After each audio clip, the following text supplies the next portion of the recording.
السلام عليكم ورحمة الله. أهلا بكم أصدقائي في حلقة جديدة من مهاجم الأهلي. حلقة النهاردة مهمة جدا، هنرد فيها على بعض الكاذبين والمدلسين وبعض التصريحات اللي ظهرت الفترة الأخيرة من شخصيات زملكاوية أو حتى من المنتمين لنادي بيراميدز. لكن قبل ما نبدأ الحلقة، كل سنة وحضراتكم طيبين وعيد أضحى مبارك على حضراتكم. وقبل ما أبدأ الحلقة في نص دقيقة بس نتكلم عن حاجة اللي أهم من الكورة وأهم من الترفيه وأهم من أي حاجة في حياتك، وهي غدا إن شاء الله هو يوم عرفة. ويوم عرفة هو أحد أفضل الأيام عند ربنا سبحانه وتعالى، فاللي يقدر إن هو يصوم إن شاء الله بكرة يا ريت ما تضيعوش الفرصة ديت وتغتنموها، لأن صيام يوم عرفة بصيام عامين، عام قبل وعام بعد، ففرصة لا تعوض. ولكن النصيحة الأهم او بنفس قدر الاهمية، ما تفوتوش يا جماعة، بكرة عندكم كنز كنز، والله والله والله والله عن تجربة حقيقية. ما تفوتوش دعاء وفضل الدعاء في يوم عرفة. كنت ملتزم طول السنة، كنت ضال طول السنة، كنت بتزنف طول السنة، ما كنتش ملتزم طول السنة، كنت بتصلي وتصوم طول السنة، اي حد باب التوبة مفتوح. لان ده من عمل الشيطان، ان هو يبدا يوسوس لك ان انت ما كنتش ملتزم، فيخليك ان انت تحرج ان انت تطلب من ربنا او تدعي ربنا في يوم عرفه. ده من وسوسه الشيطان. مهما كان عدم التزامك، ما تضيعش فرصه الدعاء في يوم عرفه. والله والله والله دعاء يوم عرفه مستجاب، والله مستجاب. خد بالاسباب وادعي في وقت استجابة الدعاء ما بين الأذان والإقامة. طبعا احنا عندنا وقت الدعاء الأساسي في يوم عرفة هو من الفجر يوم عرفة لحد مغرب يوم عرفة، ده وقت استجابة الدعاء أو الأكثر فرصة لاستجابة الدعاء. طبعا بقى الأوقات الأكثر استجابة طبعا بعد صلاة الفجر، عندك بين الأذان والإقامة. المواقيت دي كلها ان انت تبدأ بالصلاة قبل الدعاء، ان انت تبدأ تصلي على النبي صلى الله عليه وسلم وتثني عليه، وتختم الدعاء بالصلاة على سيدنا محمد، وتبدأ الدعاء اللهم إني أسألك باسمك الأعظم الذي إذا سئلت به أجبت. يعني دي بعض الحاجات كده اللي بتكون لكن ربنا ان شاء الله يتقبل منكم. يقال ان كان الصحابة والتابعين رضوان الله عليهم يدخرون حاجاتهم ليوم عرفة، يعني كل الحاجات بتاع السنة اللي هم نفسهم يحققوها، المطالب الكبيرة، الاحلام والطموحات، كل الحاجات ديت كانوا يدخروها ويدعوا في يوم عرفة بيها. انا مش فاكر كان حديث ولا مقول عن احد الصحابة ان هو كان لا يمر العام الا وتحققت دعواه، والله العظيم ده فعلا بيحصل. مش هنصحكم اكتر من كده، لكن هقول لكم ما تضيعش بكرة كنز كنز كنز وغنيمة كبيرة جدا. الدعاء في يوم عرفة، ادعوا وتضرعوا وتذللوا ربنا سبحانه وتعالى ان هو يستجيب دعواتكم. كل اخواتي اهلاويه زملكاويه، كل مصر، كل اخواتي المسلمين، كل سنه وحضراتكم طيبين. نبدا حلقه النهارده، والنهارده عندنا حوالي 5 أو 6 توبكس هنتكلم فيهم. يمكن انا ما ظهرتش اديني اكتر من اسبوع تقريبا، بعتذر لكم، كان عندي بعض المشاغل وبعض الظروف في الشغل، فكنت مسافر. هبدأ بس الاول كده، يعني النهارده بمناسبة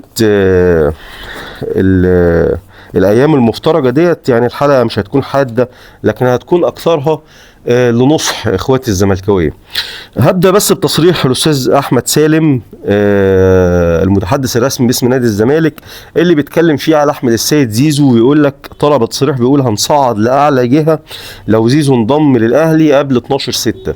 طبعا هم الفكره طالعين فيها الايام ديت ان الموسم هينتهي 12/6. طبعا قبلها كانوا مش عارف بيقولوا 30/6، وفي وقت تاني مش عارف قال لك كام 7.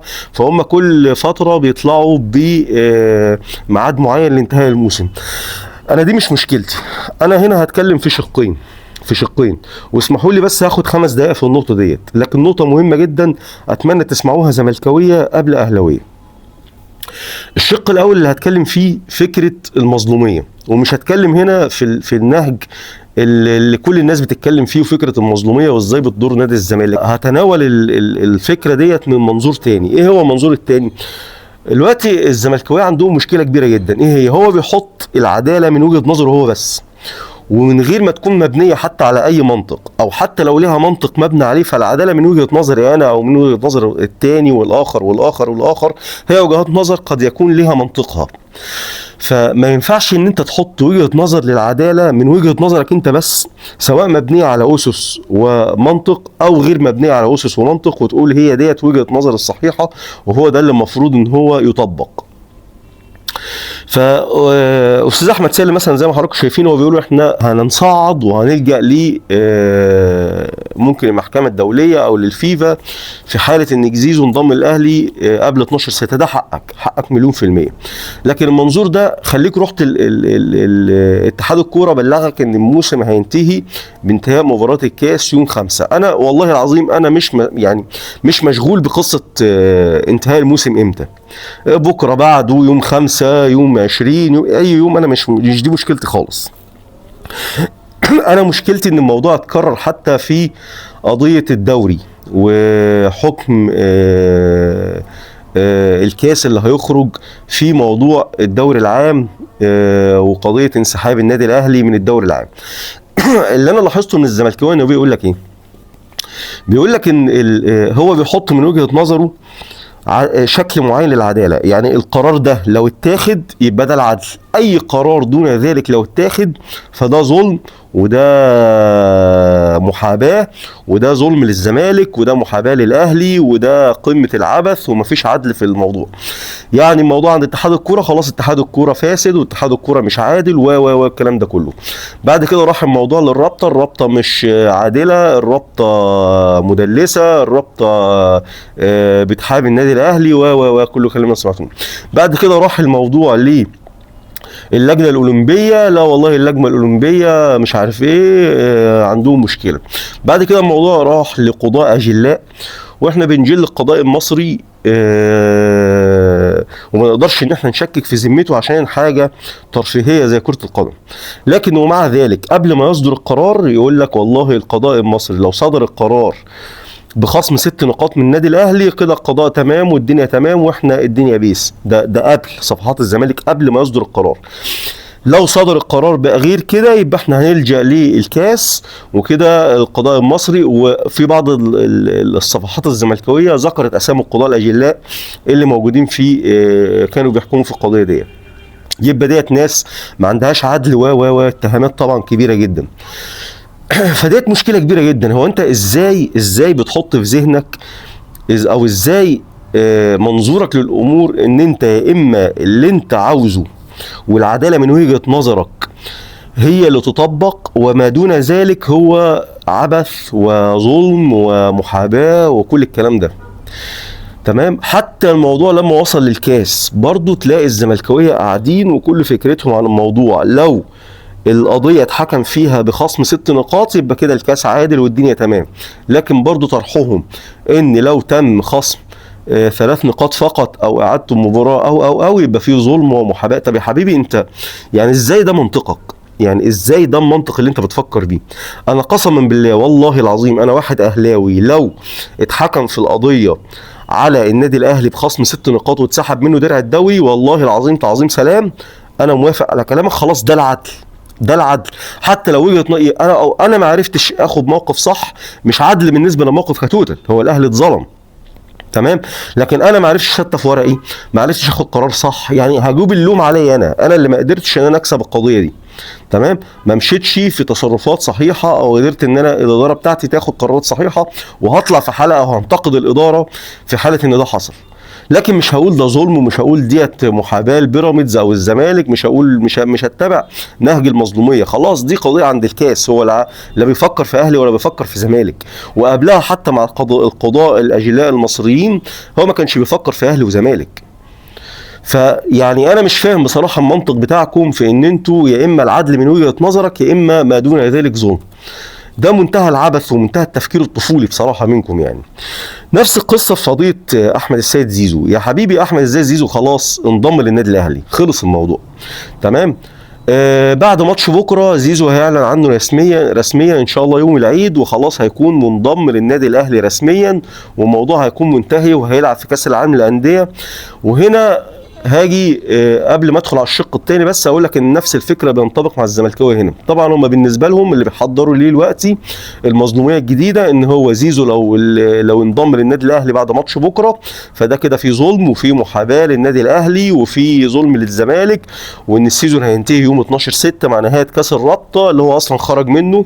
تمام، لكن هو ده وجهه نظرهم. ما دون ذلك فهو طبعا بالنسبه لهم ظلم ومظلوميه ومحاباه للنادي الاهلي وكل العبث اللي بتسمعوه ده.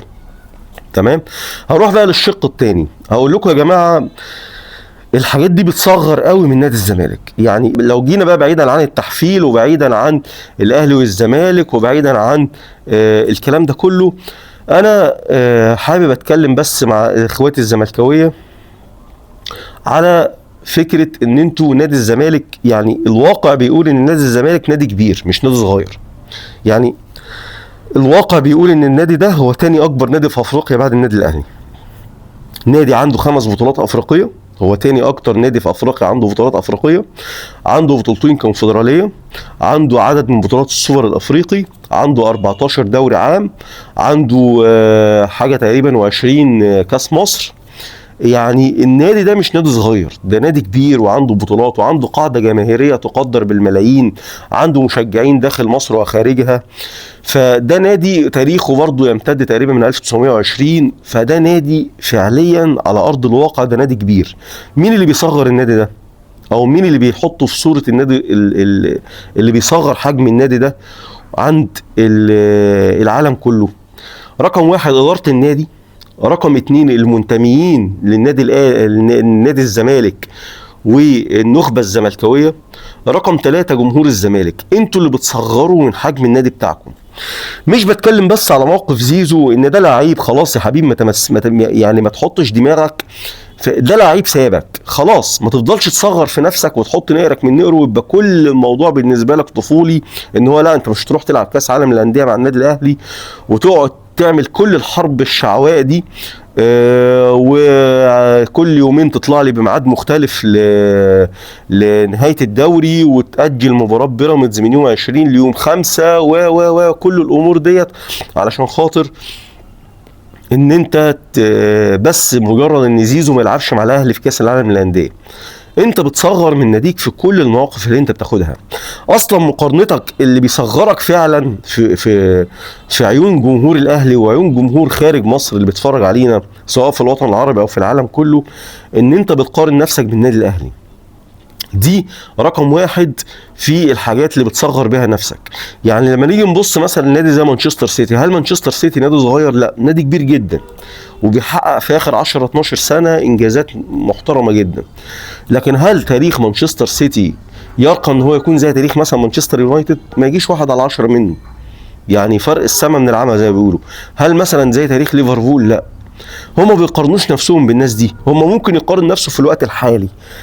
طبعا الزمالك حتى في الوقت الحالي ما يقدرش يقارن نفسه بالاهلي، لكن انت ممكن تشتغل سنه واتنين تلاقي نفسك بعد 2 سيزون في الوقت الاني وقتها تبقى انت بنفس القوه الماديه او بنفس القوه الشرائيه او بنفس قوه السكواد او بنفس قوه الاداره او بنفس قوه الماركتينج بتاعت النادي الاهلي، فتبدا تتساوي بيه في الوقت الحالي. لكن تاريخيا استحاله، مش هتعرف، محتاج 20 30 40 سنه عشان تقدر تتساوى مع النادي الاهلي تاريخيا. فما تحطش نفسك في المقارنه دي لان انت بتظلم ناديك وبتظلم نفسك. تمام. برضو حابب اتكلم على نفس النقطة. لو بصينا مثلا لنادي زي تشيلسي، هو تشيلسي نادي صغير؟ نادي كبير جدا جدا في انجلترا. تمام. لكن هل تشيلسي بيقارن نفسه برضو بمانشستر يونايتد؟ ما بيعملش كده. فاهمني؟ فبلاش انت تفضل تصغر من نفسك عشان تبدأ تحط في نفسك مقارنة مع النادي الاهلي اللي انت المقارنة دي ظالمة ليك، وهتفضل عايش في المظلومية وهتفضل عايش في القوقعة اللي انت حاطط نفسك فيها ان انت مظلوم وان انت حقك تكون تاريخيا زي النادي الاهلي، وحقك حتى لو مش شغال على نفسك، حتى لو ما عندكش قوة شرائية، حتى لو ما عندكش ادارة كويسة، حتى لو ما عندكش سكواد كويس، عايز تقارن نفسك في الوقت الحالي بالنادي الاهلي، وده مش موجود. ولا حتى يعني في الوقت الحالي انت حتى ما تقارنش ببيراميدز، يعني مسافات بعيدة جدا بينك وبين بيراميدز يعني، وهنيجي للنقطة ديت بعد شوية. نصيحه لاداره الزمالك، للنخبه الزملكاويه، والاول والاخير والاهم في الموضوع ده كله ان انتوا اللي بتوجهوا الاداره، نصيحه للزملكاويه ذات نفسهم. انتوا، انا احيانا بقول والله انتوا جمهور ما يستاهلش نادي بالكاتيجوري وبالهيستوري ده. يعني لما نيجي نتكلم في حقيقه الامر افريقيا وعربيا، نادي الزمالك هو تاني اكبر نادي بعد الاهلي، لكن لازم تدرك حقيقه ان انت تاني اكبر نادي بمسافه عن النادي الاهلي. خلاص، هو حظك ونصيبك ان انت بتشجع، ما بقولكش سيب تشجيع نادي الزمالك، هو حظك ونصيبك جه ان انت بتشجع النادي ده، وحظ الاهلاوي ونصيبه ان هو اتولد بيشجع النادي الاهلي. فخلاص، زي اللي بيشجع مانشستر سيتي، الناس اللي طالعه دلوقتي، هل لازم اقعد اناطح في تاريخ مانشستر يونايتد؟ مش هناطح، هو خلاص في الوقت الحالي تاريخيا يونايتد اعلى بكتير من مانشستر سيتي. فما تقعدش تحط نفسك في المقارنه دي، ودي نصيحه ليك علشان ما تفضلش طول عمرك تصغر من ناديك وتهين في ناديك، لان انت لازم تجبر ادارتك ان هي تبطل تصغر وتهين في ناديك. ده ناديك انت لازم تحافظ عليه. ده النقطة الأولى، وإن شاء الله هنكمل مع بعض باقي التوبكس.